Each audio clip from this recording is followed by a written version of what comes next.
কিতাবের মধ্যে আসছে শব্দগুলো খুব ছোট্ট ছোট্ট, কিন্তু এটা দামি দামি। শব্দগুলো অনেক ছোট, কিন্তু এটা ওজন অনেক বেশি।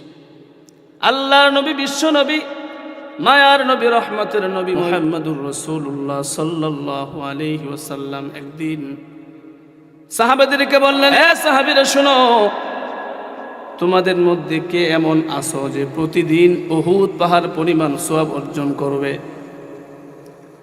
সাহাবীরা বললেন, ইয়া রাসূলুল্লাহ, এটা কারো পক্ষে সম্ভব না। প্রতিদিন উহুদ পাহাড় পরিমাণ সওয়াব অর্জন করা কারো পক্ষে সম্ভব না। আল্লাহর নবী জানায় দেন, সাহাবীরা, এটা প্রত্যেকের পক্ষেই সম্ভব। আল্লাহ নবী জানায় দেন, সাহাবীরা, তোমাদের মধ্যে কেউ যদি বলতে পারে সুবহানাল্লাহ আ'যামু মিন উহুদ, এই সুবহানাল্লাহ উহুদ পাহাড়ের চাইতেও উত্তম। তোমাদের মধ্যে কেউ যদি বলে লা ইলাহা ইল্লাল্লাহ আ'যামু মিন উহুদ, লা ইলাহা ইল্লাল্লাহ উহুদ পাহাড়ের চাইতেও দামি।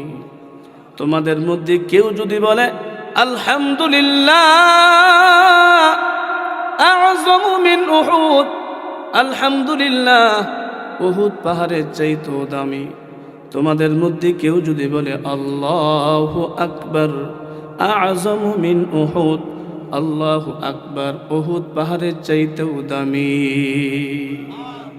আমার ভাইরা, কেউ যদি বলতে পারে সুবহানাল্লাহি ওয়ালহামদুলিল্লাহি ওয়ালা ইলাহা ইল্লাল্লাহু আল্লাহু আকবার, কেউ যদি বলতে পারে, তাহলে তার আমল নামায় উহুদ পাহাড় পরিমাণ সওয়াব লেখা হয়ে যায়।